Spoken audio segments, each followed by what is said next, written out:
부등식 다음 부등식을 만족시키는 실수 x가 존재하도록 하는 상수 a의 범위를 구하시오 라고 했는데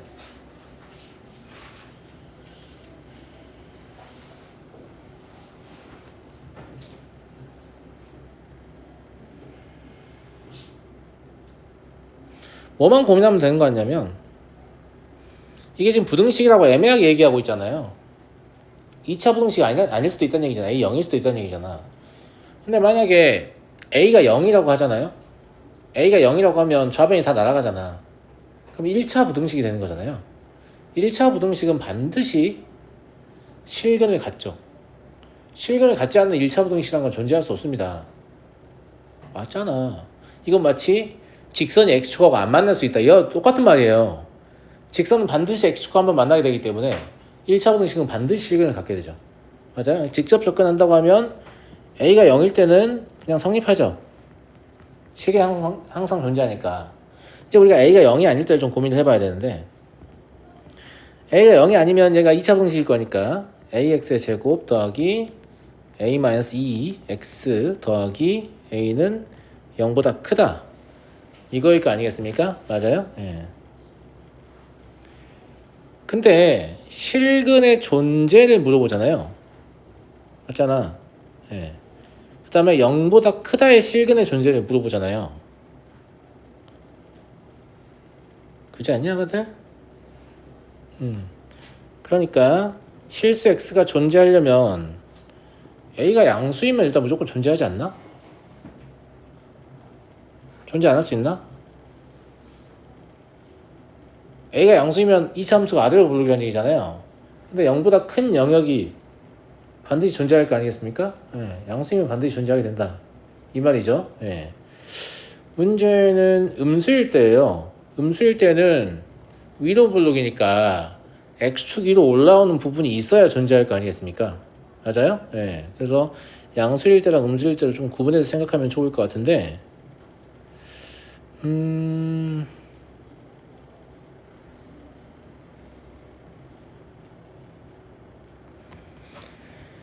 a가 양수일 때 무조건 존재하니까 상관없고요.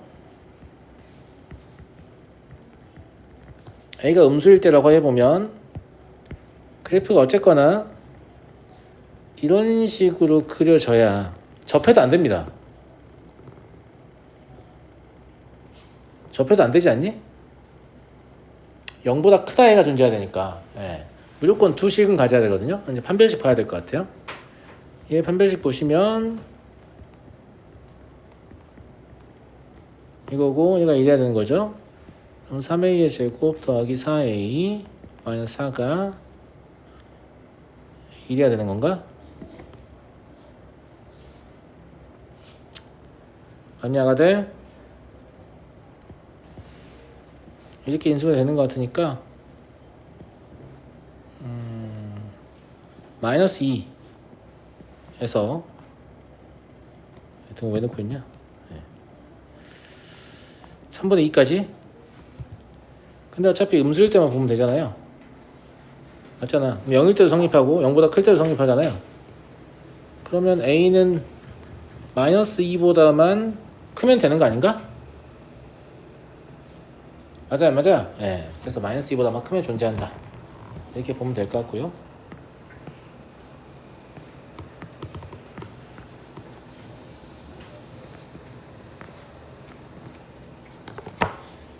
다른 문제들도 마찬가지지만 2차 부등식의 해와 관련된 거 물어보잖아요. 그럼 2차 부등식의 해는 우리가 풀어낸다는 그런 느낌으로 접근하시면 안 돼요.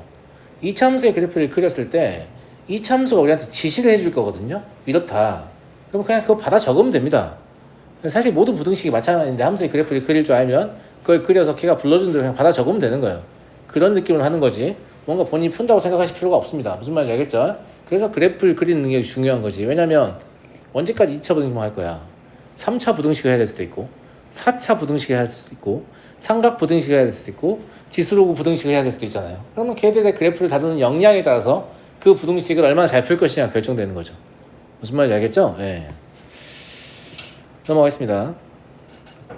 12번 2차 방정식이 중근을 갖고 3차 방정식이 허근과 실근을 갖는다. 이렇게 하는 실수 P의 범위를 구하시오. 얘가 지금 미정계에서 A, B를 공유하고 있잖아. 하나의 문제에서 A, B 동일한 문제를 썼기 때문에 이 A, B는 완전히 동일한 문제예요. 그러니까 범위도 서로 맞춰줘야 됩니다. 서로 보고 맞춰줘야 되고, 일단 중근 조건에서 판별식을 4분의 D를 먼저 써보죠.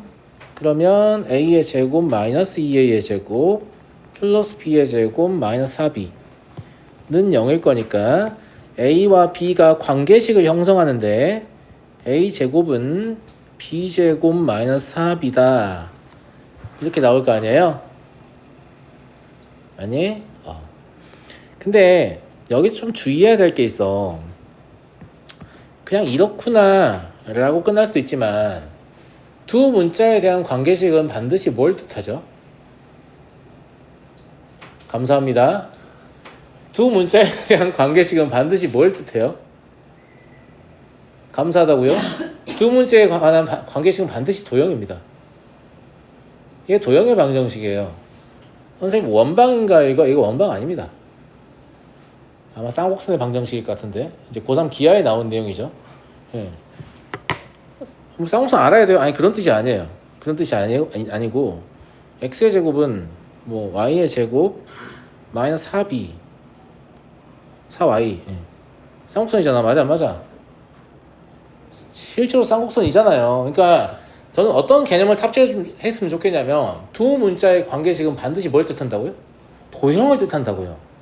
그 도형이 실수 전체에 걸쳐서 존재할 수도 있지만 그렇지 않을 수도 있죠. 그러면 선생님처럼 이렇게 시험 보다 말고 갑자기 선생님 저 그래프 좀 그려보고 싶 이렇게 한다는 게 아니고 여러분들이 그래프 없이도 해석할 수 있는 수준의 것들을 고1 과정에서 물어볼 수 있죠. 물론 고2도 마찬가지고요. 쌍곡선 안 배웠으니까 이걸 그려보고 오 그렇군.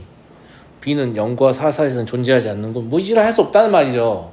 할 수 없어요. 할 수 없는데 그걸 이제 간접적으로 어떻게 풀게끔 시키냐면 이게 실수의 제곱이잖냐. 그러면 얘는 반드시 0보다 크거나 같으니까 이것도 0보다 크거나 같을 거다. 그래서 B는 0보다 작거나 같거나 또는 B는 4보다 크거나 같다. 이걸 간접적으로 얻을 수 있잖아요. 이게 쌍곡선인지 몰라도. 물론 알면 머릿속에 그려지니까 여기 이렇게 할 수 있겠죠. 있는데 모르면 이렇게라도 해야 된다고. 그러니까 그래프 해석 능력이 탁월하고 두 변수의 관계식은 반드시 도형이다를 인지하고 있는 학생들은 이걸 더 상대적으로 덜 놓치겠죠. 근데 연립방정식인가? 이런 새끼들은 아무 생각이 없으니까 범위를 안 보게 된단 말이야. 무슨 말인지 알겠죠? 그래서 여기서 가장 중요한 얘기는 뭐냐면 두 변수의 관계식은 반드시 뭘 형성한다? 도형을 형성한다는 거예요. 그걸 절대 잊으시면 안 됩니다. 알겠죠? 예, 두 변수의 관계식은 반드시 도형을 만들어낸다. 그게 내가 뭔지를 모를 뿐이지 아무튼 도형이다 이거야. 예, 그래서 실수 전체라고 생각하시면 안 된다. 이런 얘기예요. 두 번째 거는 3차 방정식이에요. 3차 방정식인데 미정계수가 있어도 3차 방정식의 근 자체를 직접 묻는 문제는 반드시 인수분해가 된다고 제가 얘기했었잖아요. A 집어넣으면 0 되는 것 같네요. 맞죠? 그래서 인수분해 하시면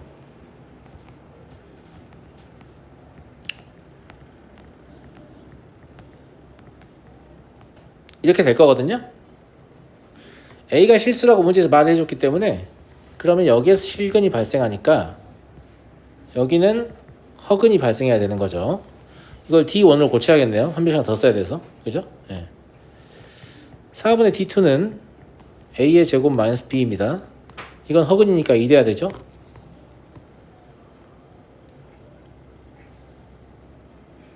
맞죠? 예. 네.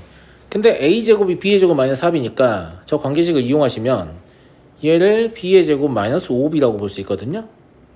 이게 이렇다는 얘기입니다. 그럼 여기서는 B의 범위가 0에서 5까지 발생하잖아요. 이 둘 동시에 만족해야 될 거 아닙니까? 무슨 말인지 알겠죠? 예, 따라서 B의 범위는 4보다 크거나 같고 5보다 작다. 이게 나오니까 P 플러스 Q는 9다. 이렇게 풀어낼 수 있는 거고요. 알겠죠? 그러니까 다른 건 다 할 수 있잖아. 우리가 혹시 뭔가를 놓친다면 두 변수의 관계식이 도형이다. 도형은 실수 전체 영역에서 그려지지 않을 수도 있다. 그럼 내가 이 도형을 잘 모른다라고 하면 최소한 실수권이라도 이용해서 실수의 제곱은 0보다 크거나 같지? 이거라도 이용해서 피온수의 범위를 확보해야 되는 거 아니에요. 근데 아무 생각 없으면 그냥 지나가게 되죠. 무슨 말인지 알겠죠? 네. 넘어가도록 하겠습니다. 13번 2와 4 사이의 모든 실수 x에 대해서 다음 부등식이 성립하도록 하고 싶다.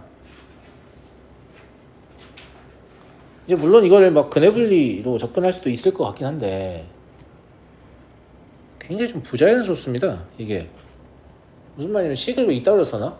보통 왼쪽을 다 따라 받고 0보다 크다 이렇게 쓸 텐데 출제자가 여기다 0 말고 뭐 이거 추가해야지 이런 마음이 보통 나중에 들지 않거든요. 이미 문제를 다 지배한 상태에서 설계하기 때문에. 그럼 2의 제곱은 왜 우변에 있는 거야 제가? 왼쪽으로 옮기면 쉬워지기 때문에 위에 오른쪽에 있는 겁니다. 무슨 말인지 알겠죠? 그래서 x의 제곱 더하기 ax 마이너스 2a의 제곱은 0보다 크다고 보면 얘가 인수분해가 된다는 게 보여버리지. 이게 안 걸리려고 그런 거야. 그러니까 이것도 쓱 보고 뭐 인수분해 생각도 안 하고 물론 수학도 너무 잘하면 그럴 수가 있어요. 2하고 4 사이에서 이 부등식 항상 성립하기 2차 함수 그려야지. 이렇게 하면 답 내겠죠. 답 내는데 인수분해 되는 타입을 그렇게 하고 있으면 시간 낭비를 하게 되잖아. 무슨 말인지 알겠지? 인수분해 안 됐을 때 그런 고민해도 늦지 않는데 얘는 인수분해 되기 때문에 그냥 인수분해 해서 푸는 게 훨씬 좋죠. 그래서 인수분해가 안 되는 것처럼 보이게 하려는 장치가 있다 라고 좀 생각하시면 될 것 같고요. 이해하겠니 아가들?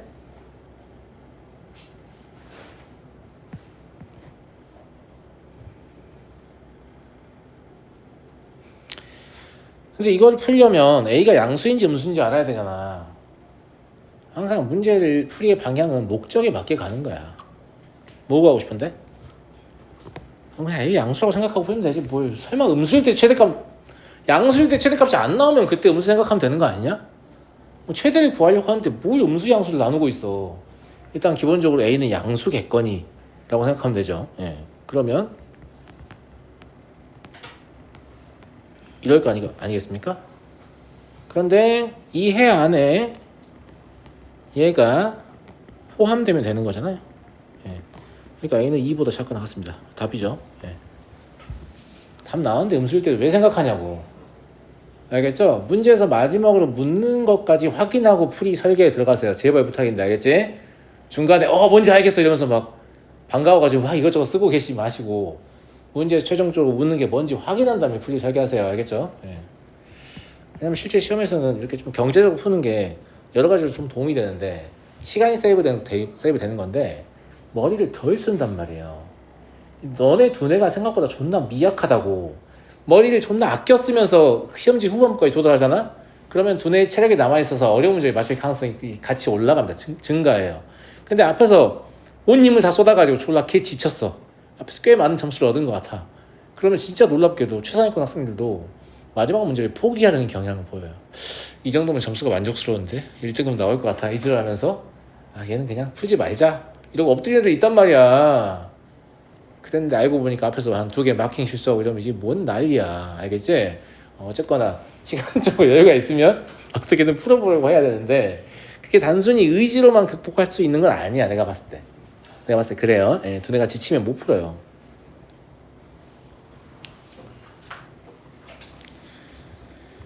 그런 말 많이 듣거든요. 학생들한테. 선생님 풀 수 있는데 풀기 싫어요. 그럼 제가 뭐라고 하는지 알아요? 저도요. 원래 인간은 기본적으로 머리 쓰는 걸 싫어하기 때문에 이게 머리가 지쳐버리면 의지로 극복이 잘 안 됩니다. 알겠죠? 그래서 경제적인 풀이에 우리가 좀 관심을 가져야 되는 이유가 그래야 머리를 덜 지치게 만들 수 있어요. 그리고 후반부에 등장하는 어려운 문제를 풀 가능성을 올릴 수 있습니다. 반드시 푼다는 것도 아니에요. 좀 슬픈 얘기는. 알겠죠? 풀 가능성이 좀 올라간다. 알았죠? 14번 모든 실수 xy에 대하여 다음 부등식이 성립하도록 하는 b의 최소값을 구하시오. 이런 것도 마찬가지인데 사실은. 그럼 내가 한마디 이제 이거 뭐야 제가요? 이게 뭐겠냐? 그렇죠. 도형이겠죠. 뭔지 모를 뿐이에요. 당연히 뭐 미정계수도 있는데 뭐 이거 뭔지 알아도 이거 어떻게 그려요? 무슨 말인지 알겠죠? 근데 아무튼 얘가 항상 0보다 크거나 같다 이렇게 얘기를 하니까 어떻게 우리가 할 수가 없는 거야. 우리가 할 수 있는 부분이 아닙니다. 원래는 그림을 그릴 수 있는 능력이 혹시라도 있다. 미정계수가 있는데도요? 보통 없겠지만 아무튼 있다고 치면 그림 그려가지고 저 부등식이 성립하는 영역을 찾아내는 뭐 그런 걸 하는 건데, 그냥 수학 전반적으로 봤을 때 우리한테 이런 걸 요구하는 이유는 그런 거 하라는 게 아니에요. 그냥 그런, 아까도 비슷했지만 이 실수 조건을 이용하면 도형이 뭔지 몰라도 범위를 찾을 수 있거든요. 그러니까 이런 스타일의 문제들의 가장 핵심적인 조건은 실수 조건이에요. 무슨 말인지 알겠죠? 그러면 우리가 할 수 있는 건 얘를 일단 한 문제에 대해 정리하는 겁니다. 그러니까 이게 좀 매우 제한적으로 배운 상태에서 어려운 문제를 풀려고 하니까 수학이 원래 이렇게 풀이를 기억해서 문제를 풀어야 되는 건가? 라는 잘못된 어떤 결론이 도출이 되는데, 1학년 수학이 좀 특히 그런 경향이 있는 것 뿐이고요. 우리가 이제 수학적으로 사고할 수 있는 도구를 더 많이 얻게 되면 이런 경향이 조금 더 옅어집니다. 무슨 말인지 알겠죠? 기억해서 푸는 경향이 좀 더 옅어지고, 이걸 x에 관한 2차 부등식의 관점에서 보면 얘가 항상 0보다 크거나 같으려면 판별식이 0보다 작거나 같아야 될 거 아니에요? 맞아요? 그래서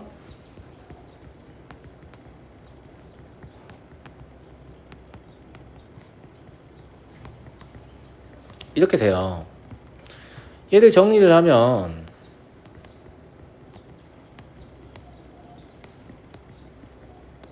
이렇게 정리되거든요.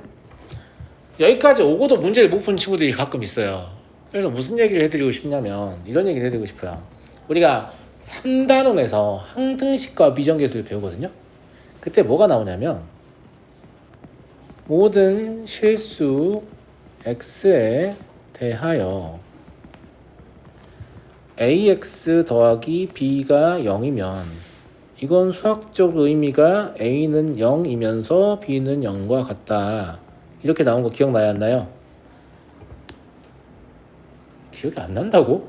기억이 나잖아요. 근데 제가 여기서 무슨 얘기 그건 기억나냐? 선생님 무슨 얘기 했었는지? 보통 저걸 0, 0 이렇게 되게 외운단 말이에요. 그죠? 근데 a가 0인 이유와 b가 0인 이유는 완전 다르거든요. 그냥 같이 0일 뿐이지. a가 0인 이유는 뭐냐, 제아야?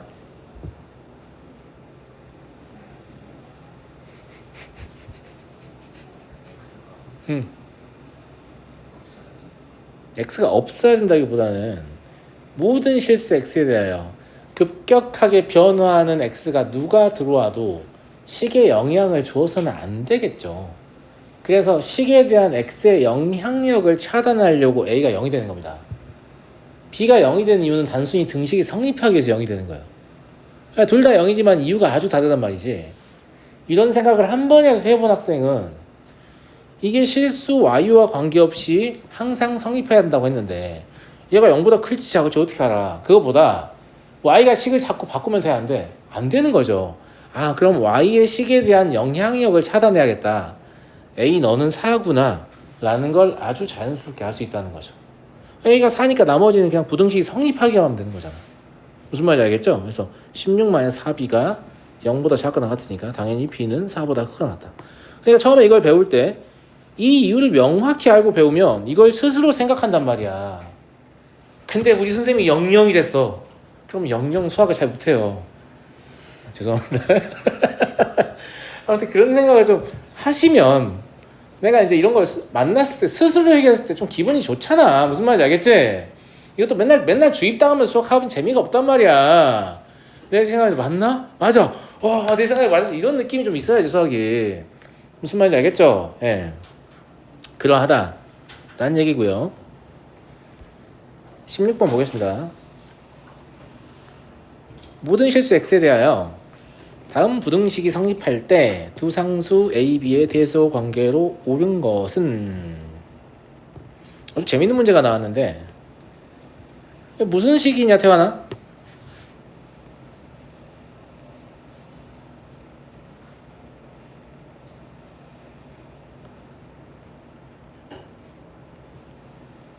윤성아, 무슨 식이지?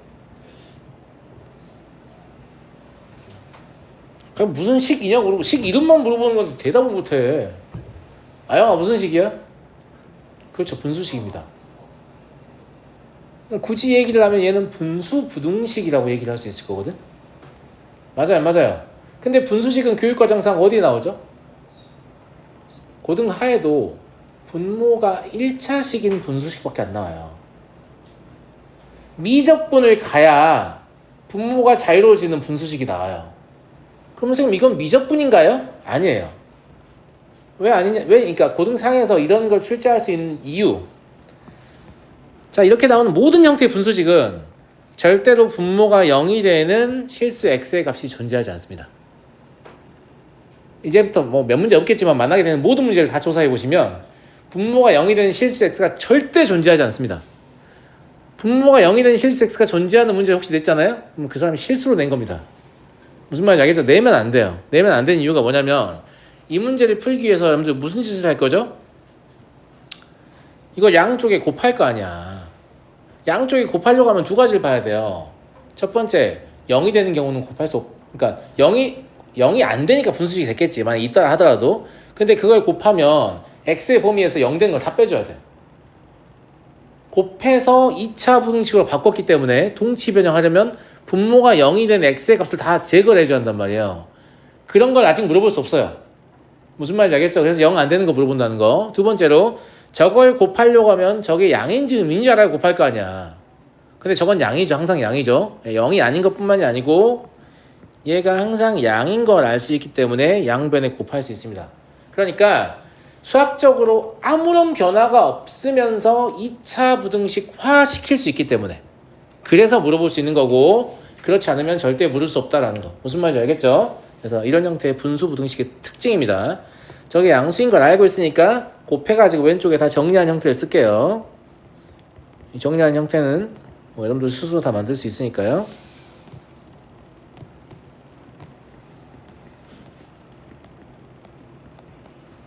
이렇게 될 거예요.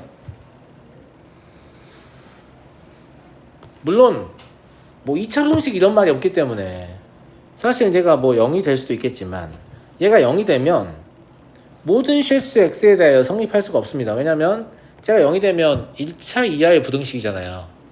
무슨 말인지 알겠죠? 해가 없거나 뭐 상수함수일 수도 있겠지만 뭐 그런 것들은 모든 실수 x에 대해서 둘 다 0이 안 되네요. 어차피 앞에가 0이면 1차식이 나오면 1차 부등식이네요. 그럼 1차 부등식은 반드시 x축을 통과하기 때문에 모든 실수 x에 대해서 양수이거나 음수일 수 없거든요.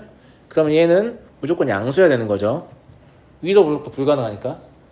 위로 블록은 한껏 위로 올려서 그려도 결국은 내려와서 어떻게 돼요? x축 아래로 내려가게 되죠. 예, 그래서 불가능한 거죠. 예. 그래서 이게 양수고 얘 판별식 보시면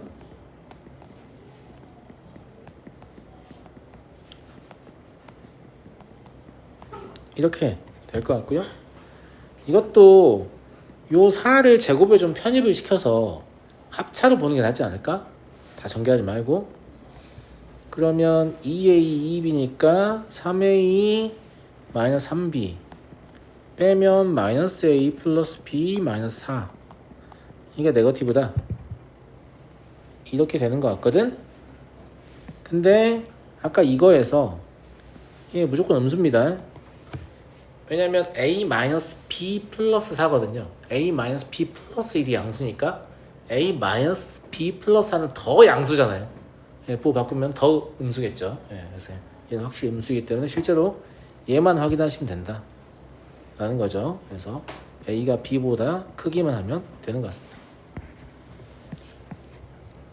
이해하시겠죠? 예, 이런 것들도 판정하실 때 내가 항상 양수라고 봤던 이 식을 잠깐 기억을 해야 걔랑 상관 있는 식이어서 내가 부호가 판정할 수 있다는 생각을 하는 거지. 아무 생각 없이 미정결시니까 관심도 아예 안 줘버리면 맞잖아. 문제 풀이가 길어지고 막 이러면 뭔지 몰라요. 뭔지 몰라서 또 막 어떻게 판정하는 얘기지? 뭐 이런 생각 하게 되니까. 그러니까 수학을 잘하는 애들 특징 중에 하나가 뭐냐면 문제에서 등장한 어떤 식이나 이런 것들 있잖아요. 이런 것들을 좀 순간적으로 외우는 능력이 뛰어납니다. 단 그 내용을 다음 문제까지 가져가시면 망합니다. 알겠죠? 예. 그 해당하는 문제에서만 잠깐 외워가지고 근데 이걸 전문 용어로 얘기해요. 작업 기억력이라고. 예, 문제 푸는 동안 잠깐 외우는 거예요. 이 능력이 좀 탁월할수록 나중에 이제 고3 사이즈 아주 거대한 문제를 풀 때 굉장히 좀 유리한 측면이 있어요. 예, 있으니까 지금 저는 없는 것 같은데요. 아니, 연습하시면 늘어요. 연습하시면 돼요. 알겠죠? 지금부터 작업 기억력을 좀 늘려보려고 연습하세요. 알겠죠? 넘어가겠습니다.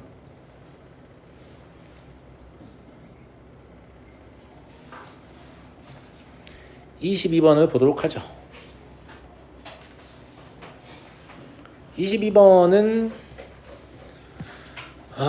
이 정도 반내서 질문이 나왔어는 안 되는 문제다 라는 얘기고요. 왜냐면 이 문제는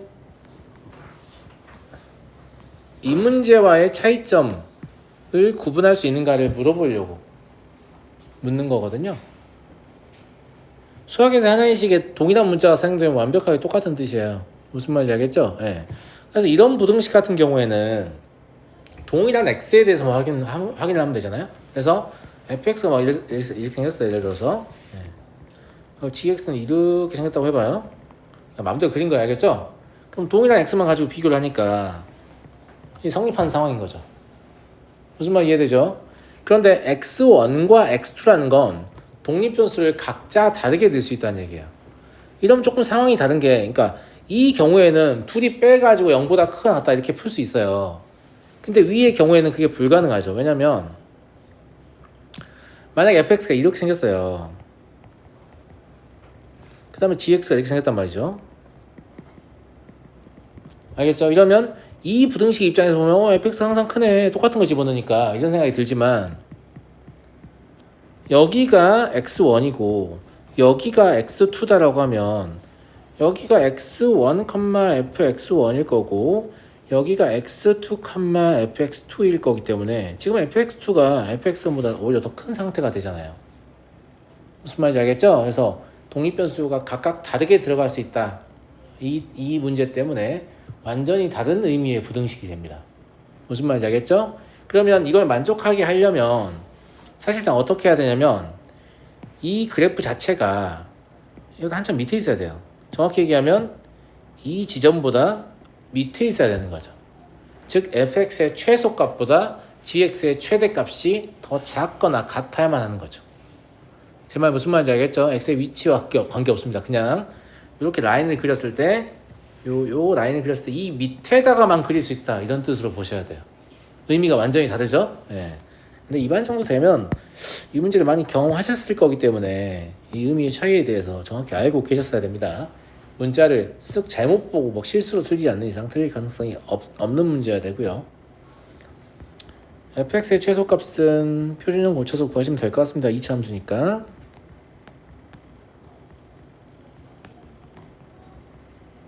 gx의 최대값도 2차 함수니까 마찬가지로 표준형 고쳐서 구하시면 될 것 같고요.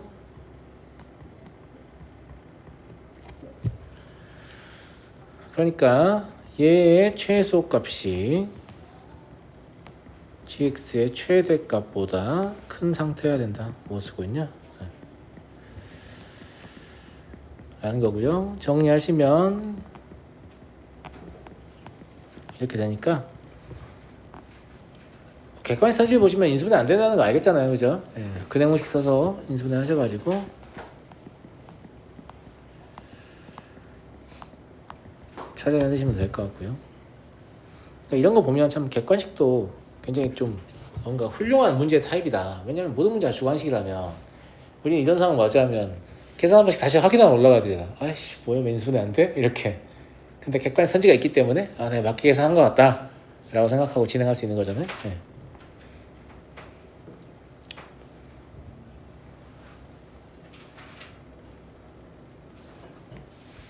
(28번을) 보도록 하겠습니다.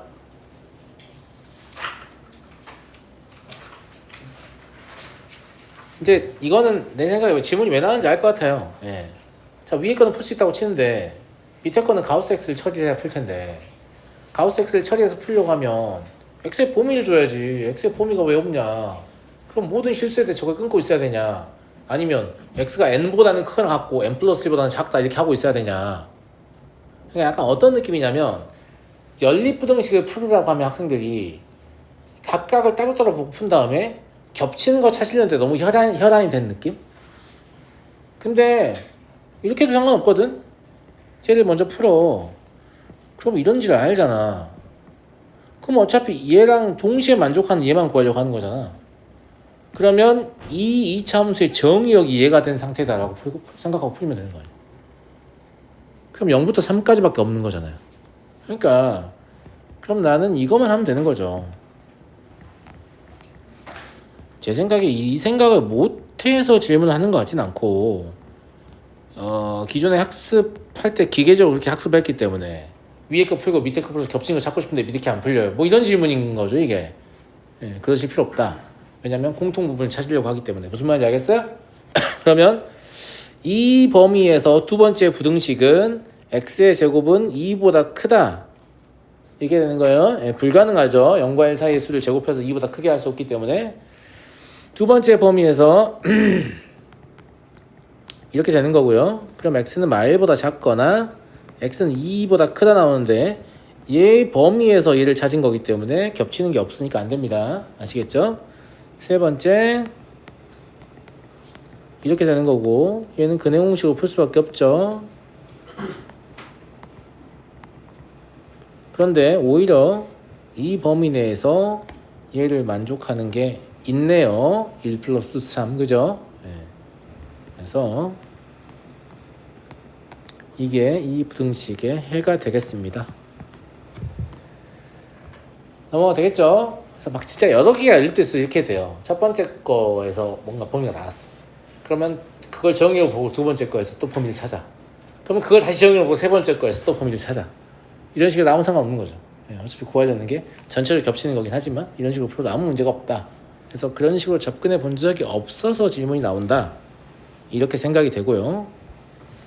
31번 보도록 하겠습니다. x에 대한 방정식의 해가 연립부등식의 해와 같다. 근데 이 연립부등식은 너무 쉽게 풀 수 있는 부등식이잖아요. 첫 번째 게 1부터 4까지인가요? 그죠? 네. 두 번째 건 2부터 5까지겠네요. 요 두 개의 공통범위니까 이렇게 나오겠네요. 방정식의 해가 왜 이렇게 범위로 나오냐? 가우스 x니까. 가우스 x가 뭐란 얘기예요? 2하고 3이란 얘기잖아요.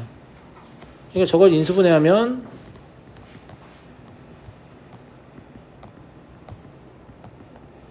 그냥 이렇다는 얘기일 뿐이잖아.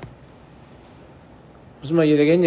예, 그러니까 그냥 근계수로 푸는 게 편할 것 같아요. 예. 그냥 물어본 게 근계수로 풀어라고 돼 있잖아 지금. 그죠? A분의 B는 그러면 두 근의 합을 부호 바꾼 거고요. A분의 C는 두 근의 곱을 그대로 쓴 거니까 예. 답은 1이 되겠습니다. 예, 아시겠죠? 예, 별거 아닙니다. 예, 가우스 기호를 하나의 문자로 보고 방정식을 풀게 되면 그 해가 부등식의 해처럼 영역으로 나옵니다. 그런 경험을 해봤고 거꾸로 물어본 것 뿐이죠. 거꾸로 물어보니까 범위로 나온 이유가 그것 때문이다. 잠깐만 쉬었다 하도록 하죠. 이 친구 아이패드 배터리가 없거든요.